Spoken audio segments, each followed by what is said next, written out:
Hi. So there is this like confusion during election of whom to vote for. Right? Like tomorrow is our state's election, Karnataka election. So and then most of the people will have this confusion of whom to vote for, or sometimes like you keep voting for the same party all the time. So whatever the election comes, you just go and vote for the same party.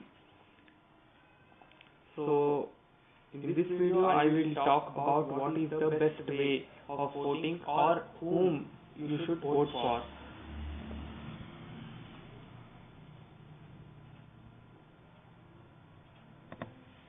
Yeah, instead of like voting for those who promise the most benefits, or voting based on ideology, or based on like marketing campaigns by political parties, or based on your caste, or like something else. Right. So this is also how I want to vote. Okay. That is tomorrow. So first thing is you need to go and like look up the complete list of all the candidates who are contesting election in your constituency. Okay, like what happens is most of the voters don't even know all the don't even look up all the candidates like who are contesting from their constituency. They only know about the parties who are campaigning, right? Like the major political parties who are campaigning, they only know about them, and they do not know about other candidates who are contesting, maybe lesser known parties or independent candidates.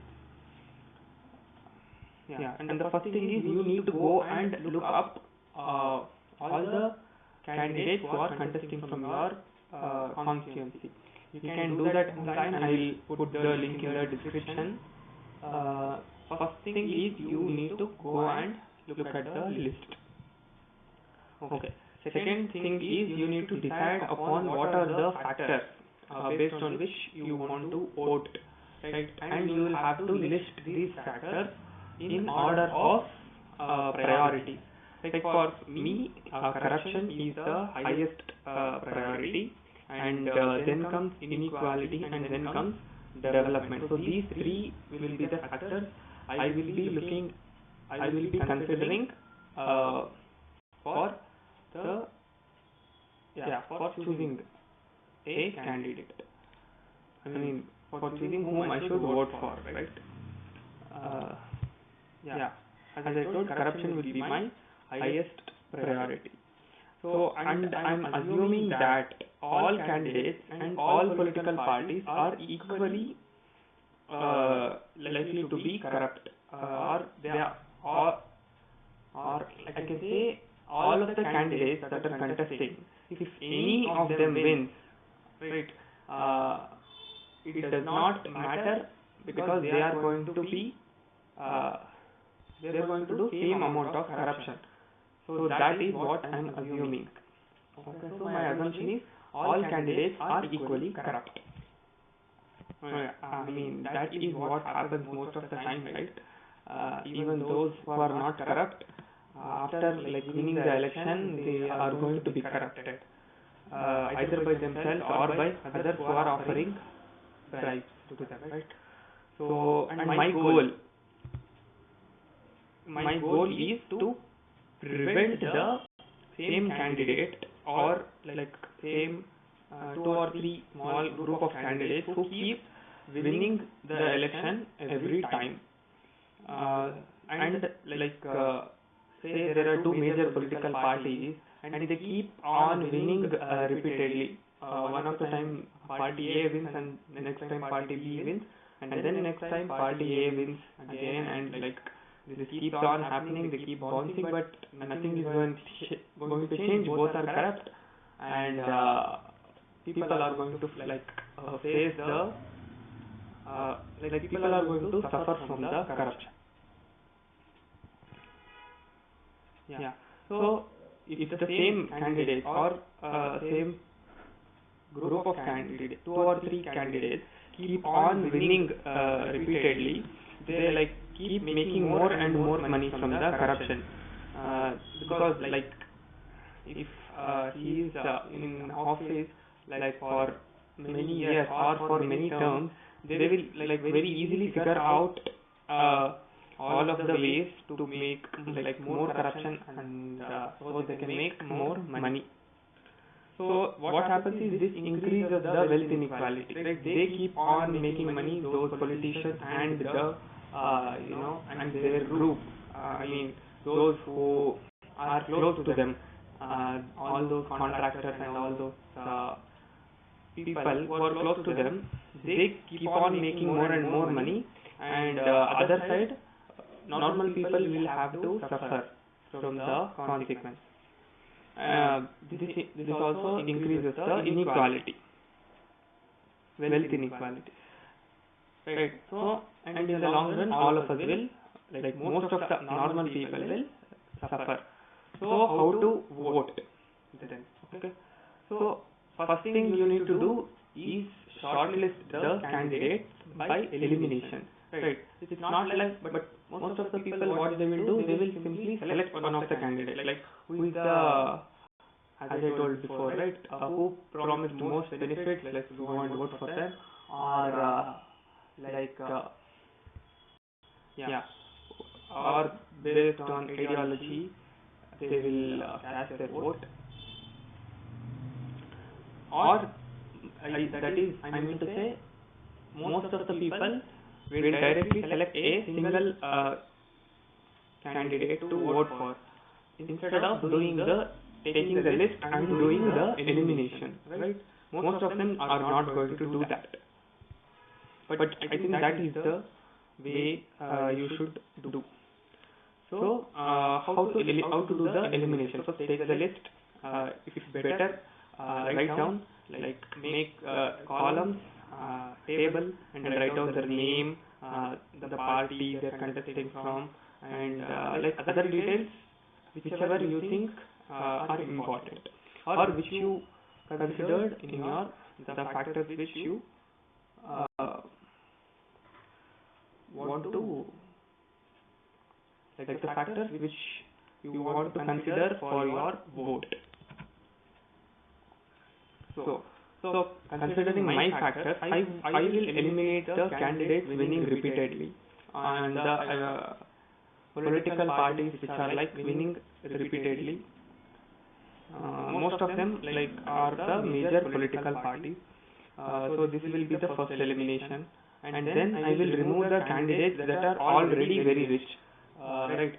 If you go and you look up the list of the candidates and you download their affidavits and you go through their details, you will get to know how rich each of them are. They could be fake, but like that is the best estimate we have, right? We don't know. We cannot go above and beyond to know about their hidden wealth, right? So assuming that is true, whatever in their affidavits given is true, I will remove. You should remove the candidates which are already very rich, right? Because rich people already know how to make even more money. They already have so much money because they know how to make more, lot of money, right? So even if they get elected and come to power, they will just do more and more corruption so that they can make more and more money. So you remove the rich candidates, very rich candidates. Yeah. Of course, because we don't want to increase the inequality, right? And then eliminate any like uneducated candidates. Like I don't want to look down upon the people who are not educated, right? Like due to many circumstances, maybe they are not educated. It depends on the situation. Like but I don't want to vote for those who are not educated, because our political system is like already so much complex, and if they are not educated, they could be like easily manipulated. If they cannot read English, right, then it is very easy to like say, if for the people around them, it is very easy to say lies and manipulate them, right? Uh, yeah. So so those are the criteria, and do not like shy away from voting for independent candidates or lesser known political parties. Even if you don't want to include the like lesser known political parties because you don't know their ideologies and stuff, you should not shy away from voting for the independent candidates. By independent candidates, I mean those who do not represent any political party. So, what are the criteria? Choose a non-rich and educated candidate who has not won in previous elections. So these three are the criteria. Okay. So, and you need to shortlist based on these three criteria. So if your shortlist, say you have eliminated a bunch of candidates, and you are left with more than one candidate, right? Because you only have one vote, you cannot vote for two persons or all the people in your shortlist. You can only vote for one candidate. So what you can do then, if you have multiple candidates remaining in your shortlist, you should go and discuss with your friends or family, like whoever are like willing to listen to you. You should go and discuss with them to whom to vote for, so that you can select one single candidate from the shortlist, from your shortlist. But make sure, or try to make sure, that whomever you select collectively, all of you should go and vote for the same candidate. Okay, it should not be like few of you vote, like your shortlist has two candidates, suppose, and it should not be like few of you go and vote for first candidate and few others go and vote for second candidate, right? The votes will simply get divided, and that's how like they say quarrel between two people is good for the third person. They say that there is a proverb, right? So like that, don't waste your vote. So whomever you choose collectively, everyone go and vote for the same candidate.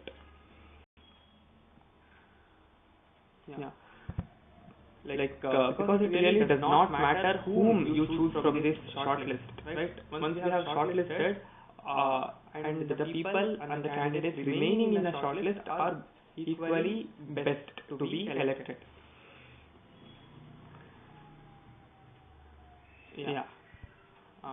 And so once you choose the candidate, make sure the majority of the votes whom you have influence over, all those votes go to the candidate of your choice. So choosing between candidates like in this shortlist could even be like random, or say lottery. You write the names of candidates, you put it in a bowl, and you mix it and take one of the name, right? It could be like that. It could be completely random, and it really does not matter, because once your shortlist has been good enough, the picking one from it should not be a issue, because like random selection can produce better politicians than voting based on ideology or other factors like marketing campaigns by parties and all those stuff. Because randomization is like best to deal with inequality. So there was this study conducted in France, I suppose, like where they selected random citizens from their country, so that they and those random people were made they were made as a council of people, and this council was made to so that they can draft policies to address climate change, like to reduce climate change. So what followed was really amazing. So those random people, those who like, even though they know like very little about climate change, they worked, they put in the work, and they learned about and understood about the climate change and all of those things, and then they drafted, they wrote down, they drafted many policies, they debated among themselves, and finally they submitted their proposals to the government. So like most of the even elected representatives don't work as much. I will link the video in the description. Do go and check it out. It's like really amazing. And once they submitted their proposals to the government, but government just like watered down those policies a lot before like implementing them. I think it is just due to corruption and lobbying. So that is there. But this shows that even random selection does work, and sometimes it works better than a democracy. Okay. So the next thing is like, I'm repeatedly stressing the word inequality, right? Like, why give so much importance to inequality? Because I think most of the problems we are suffering, right? Like, be it poverty, pollution, and corruption, unemployment, and so many other problems like we are facing in our daily life. I think those are due to inequality itself. The underlying cause, is inequality. So that is what I think we need to address. So to reduce or prevent inequality, we need to address the issue of corruption, right? So we are also assume that all candidates are equally corrupt. So like once they do get into the office, once they do win the election, I assume that all of them will be corrupt. All of them will become corrupt, or they are already corrupt. So yeah. So the only thing we can do is to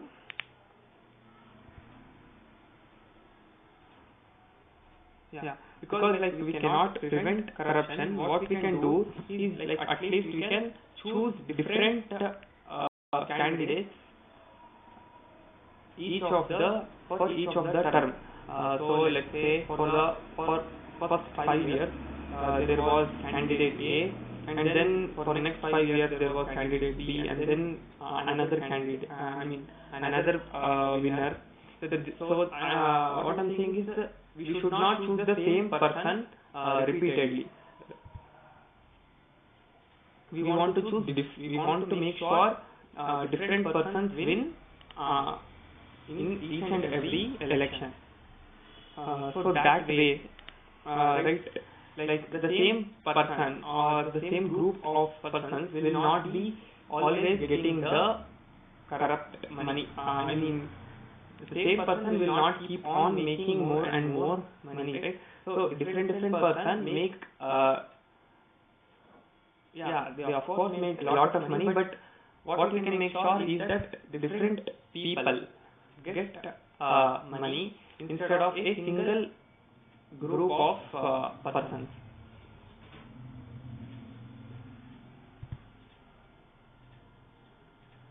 I hope you got the point. So like we can at least choose that different people get money each term, and so the wealth is spread and not consolidated by very small group of people, right? Or by a single politician. So that is the only way I think we can fight against the increasing inequality and the consolidation of political power. Just look at like the Sri Lanka or Pakistan to know what happens with like ever increasing consolidation of political power and increasing inequality. So So the method I have told right now, right? It looks like the worst way to vote. You just eliminate a bunch of people, and then from the shortlist you take a random name. So this definitely looks like worst way to vote. But trust me, I think this is really the best way to vote for. Yeah, and one thing is many people go and vote for Nota, none of the above, NOTA, Nota. After three major political parties, the next most vote share goes to Vota. Goes to Nota. Like as far as I have looked up the statistics, right? That's what I have found. Most of the time, Nota will be the fourth highest candidate. You can't say candidate, but Nota will get fourth highest number of votes. But I think Nota is really useless because even if Nota won the majority, even if Nota won the majority of votes in a constituency, the second biggest, the second person is going to win the election. So that is how our electoral system has been made. So Nota is just useless. Instead of voting for Nota and Nota being the fourth biggest vote share, if you vote for some other say smaller candidate, at least he or she can prevent losing their deposit, right? So the deposit means the candidate will have to pay a deposit amount before they can contest an election, and if they do not get a particular amount of votes, then that deposit is going to be forfeited by the election commission. Yeah. So if that many votes, if the vote going for Nota, if instead they went for some candidate, that would at least help them to retain their deposit so that they don't lose hope to contest the next election. Right? Because we need more people contesting in elections, of course, because we don't want increasing inequality and consolidation of power, right? So we should encourage more people to participate in elections. So instead of voting for Nota, you just vote for some random candidate who does not belong to major political parties. Right? It is very simple. Instead of voting for the last button, right, you look at the list of the candidates while you are voting itself, and you can choose a random candidate. That's better than voting for Nota. I don't really know why many people go and vote for Nota. Really, that is even I thought that is a good idea before, but now I have understood it's completely useless. Crap. And it's almost 50 to 40% of the registered voters don't even go out and vote.